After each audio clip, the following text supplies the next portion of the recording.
नमस्कार बच्चों आज इस वीडियो में हम छठी कक्षा संस्कृत का एक नया पाठ प्रारंभ करने वाले हैं जिसका नाम है वृक्षः।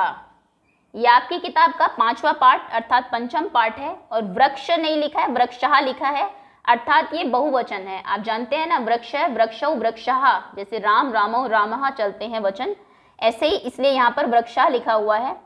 तो चलिए पाठ को पढ़ेंगे और समझेंगे। एक एक चीज़ आपको बहुत अच्छे से समझाई जाएगी, संस्कृत कैसे पढ़नी है, कैसे शब्दों को मिलाकर यहाँ पर लिखे जाते हैं शब्द। जैसे ये शाखा दोला सीना लिखा हुआ है आपकी बुक में, तो शाखा शब्द अलग है, दोला अलग है और सीना अलग है ना, तीनों को मिला के लिखा जाता है। आप इनके संधि विच्छेद भी सीखेंगे बाद में, अभी सिर्फ आपको पढ़ना और समझना है पाठ को। तो शुरू करते हैं। कोई भी बच्चा अगर नया हो चैनल पर तो आप सब्सक्राइब कर लीजिए, बेल आइकन को प्रेस कर लीजिए। इस वीडियो में सिर्फ पढ़ेंगे समझेंगे, क्वेश्चन आंसर्स हम पार्ट 2 में कवर करेंगे। चलिए शुरू करते हैं। पंचम पाठ वृक्षः। वने वने निवसन्तो वृक्षः वनम वनम रचयन्ति वृक्षः। वने वने अर्थात वन वन में, मतलब हर एक जंगल में, निवसन्तो अर्थात निवास करना, मतलब रहते हैं, निवास करते हैं। कौन? वृक्षः। तो हर एक जंगल में निवास करते हैं पेड़। ये एक तरीके से पोयम है आपकी संस्कृत की। वने वने निवसन्तो वृक्षः वनम वनम रचयन्ति वृक्षः, है ना, जैसे आप देख भी रहे हैं, थोड़ा सा राइम भी बन रही है लास्ट में। तो वन वन में, प्रत्येक जंगल में निवास करते हैं पेड़। वनम वनम रचयन्ति वृक्षः, और वन वन को मतलब हर एक जंगल को की जो रचना करते हैं वो पेड़ ही करते हैं। हर एक जंगल में पेड़ रहते हैं और जंगलों की जो रचना की है, जंगल जो बने हैं वो वृक्षों से ही बने हैं। शाखा दोला सीना विहगा ते किमपि कूजन्ति वृक्षः। देखिए जो शब्द है शाखा दोला सीना कैसे बना है। शाखा अर्थात जो आपकी टहनी होती है, हिंदी में भी आप शाखा कहते हैं। दोला अर्थात होता है झूला, ये आई थिंक हम पहले भी कर चुके हैं। उसके बाद है आसीना। आसीन करना मतलब बैठना, आसन जिसे आप कहते हैं ना, वहां से ये शब्द बना है। सो शाखा दोला आसीना मतलब शाखों पर झूले की तरह झूल रहे हैं। कौन? विहगा। विहग कहते हैं हम पक्षियों को। पक्षी जो है वो शाखा रूपी जो उसके झूले हैं, शाखाओं पर जो पक्षी बैठते हैं, आपने देखा होगा झूलते हैं, ऊपर नीचे होते रहते हैं क्योंकि शाखा बहुत पतली होती है। उस पर आसीन है, बैठे हुए हैं। कौन? बहुत सारे पक्षी। तय किमपि कूजन्ति वृक्षा। तय मतलब उनके द्वारा, किमपि मतलब कुछ कुछ कुछ, कूजन्ति कूजना मतलब कूकते हैं, या फिर एक तरीके से जैसे आपके जो पक्षी गाते हैं ना, हिंदी में उसको इंग्लिश में चर्पिंग बोलते हैं, हिंदी में चींची बोलते हैं, संस्कृत में उनको कूजन्ति बोलते हैं, पक्षियों की आवाज़ को।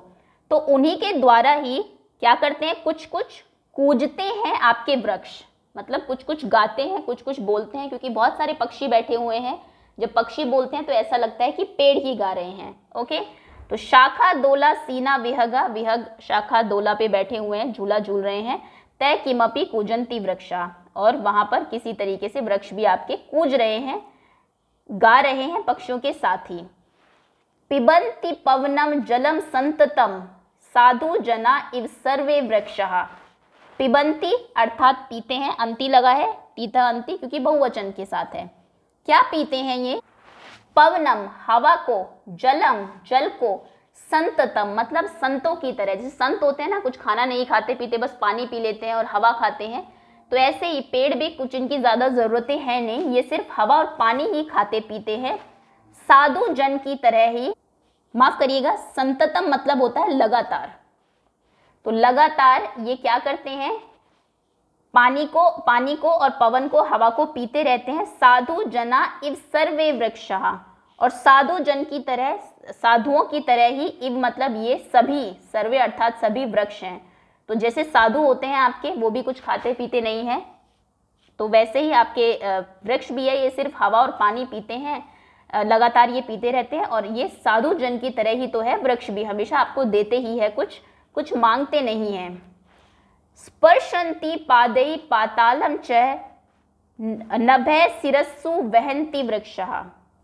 स्पर्शन्ति, स्पर्श करना अर्थात छूना, जैसे आपने सुना होगा पैरों को स्पर्श करते हैं, तो ये छूते हैं। पादै, पाद कहते हैं संस्कृत में पैरों को। तो पैरों से छूते हैं पाताल को। पैर यहाँ पर अर्थात इनकी जड़ों के लिए इस्तेमाल किया गया, अपनी जड़ इनकी बहुत गहराई तक होती है, तो अपने पैरों से ये पाताल को छूते हैं। नभः मतलब कि जो आसमान है। सिरस्सु अर्थात अपने सर के ऊपर। वहंती मतलब वहन करते हैं, उठाते हैं, कैरी करते हैं। वृक्षः और सिर पर ये आसमान का बोझ उठाते हैं, आसमान को कैरी करते हैं। पैर जो है इनके जड़ जमीन तक है और आसमान तक, क्योंकि बहुत ऊंचे है, सर पर आसमान है, तो मतलब कि ये बहुत ज्यादा कार्यभार को संभाले हुए हैं। स्पर्शन्ति पादैः पातालम च, पैरों से पाताल को स्पर्श करते हैं। नभः सिरस्सु वहन्ति वृक्षा, और सर के ऊपर नभ को वहन किए हुए हैं, उठाए हुए हैं। पयो दर्पणे स्वप्रतिबिंबम कौतुकेन पश्यन्ति वृक्षः। पयो मतलब होता है पय, आपने सुना होगा जब आपने जल के पर्यायवाची पढ़े थे, पय अर्थात जल। तो जल के दर्पण में मतलब पानी में, पानी रूपी जो शीशा है, आप भी पानी में देखिए दर्पण की तरह आपको अपनी शक्ल दिखाई देगी, तो वो भी पानी रूपी जो दर्पण है, शीशा है, उसमें स्व मतलब अपना, प्रतिबिंब हम कहते हैं परछाई को, तो स्व प्रतिबिंबम अपनी परछाई को पानी में देखते हैं वो। कौतुकेन मतलब आश्चर्य से।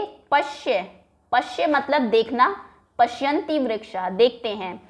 तो पानी रूपी दर्पण में अपना प्रतिबिंब बहुत कौतुक होके, बहुत ही आश्चर्य से वो देखते हैं वृक्ष।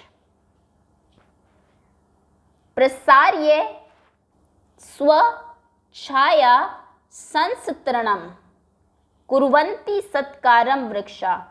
प्रसार्य प्रसार करना अर्थात फैलाना। स्व मतलब अपनी छाया। संस्तरणम ये हम पहले भी कर चुके हैं। संस्तरणम मतलब बिस्तर रूपी, बिस्तर की तरह एक तरीके से अपनी छाया फैलाते हैं। कुर्वन्ति करते हैं सत्कारम वृक्षा, और ऐसे ये सभी का सत्कार आदर करते हैं। अपनी छाया को बिस्तर रूपी, जैसे आपके घर में मेहमान आते हैं आप उनके लिए बिस्तर बिछाते हैं, तो ऐसे ही अपनी छाया बिछाकर सभी का सत्कार करते हैं। तो ये देखिए संस्कृत कितनी अच्छी लैंग्वेज है, अगर आप समझते हैं कितने अच्छे से पेड़ों के बारे में इन्होंने बताया हुआ है। वने वने निवसंतो वृक्षा वनम वनम रचयन्ति वृक्षा, हर वन में वृक्ष निवास करते हैं और वृक्षों से ही वन बनते हैं। शाखा दोला सीना विहगा ते किमपि कूजंती वृक्षा, शाखा की उनकी जो शाखा रूपी जो झूले हैं उस पर पक्षी निवास करते हैं और उनके साथ साथ पेड़ भी कूजते हैं, बोलते हैं। पिबती पवनम जलम संततम साधु जना इव सर्वे वृक्षा, लगातार हमेशा ये पवन और जल को पीते रहते हैं और सभी पेड़ एक तरीके से साधुओं के समान ही है। स्पर्शन्ति पादैः पातालं च नभः सिरस्सु वहन्ति वृक्षा, पैरों से पाताल को स्पर्श करते हैं, छूते हैं, और सर के ऊपर जो नभ है, आसमान है, उसको वहन करते हैं। पदयो दर्पणे स्व प्रतिबिंबम कौतुकेन पश्यन्ति वृक्षा, जो पानी रूपी दर्पण है उसमें अपनी परछाई देखते हैं, बड़े ही कौतुकेन से देखते हैं वृक्ष। प्रसार्य स्वच्छाया संस्तरणम कुर्वन्ति सत्कारम वृक्ष, और अपनी छाया को, अपनी जो छाया रूपी बिछौना है उसको फैलाकर वो सभी का सत्कार करते हैं। ओके, ये कविता लिखी है आपकी डॉक्टर हर्षदेव माधव ने। ठीक, इनके राइटर आप देख लेंगे। बाकी जैसा कि मैंने कहा इसमें बहुत डिटेल में मत जाइएगा, आपको अगर समझ में आ रही है खुद पढ़ के देखिए एक बार, सभी का हिंदी अर्थ देखिए, अगर इतना भी आपको समझ में आता है तो बहुत अच्छी बात है। यहाँ पर आपको ये दिए भी हुए हैं कुछ आपके शब्द अर्थ, इनको भी एक बार देख लीजिए। And question answers we will do in another video. So that's all for today. Thank you so much for watching. बहुत बहुत धन्यवाद आपका।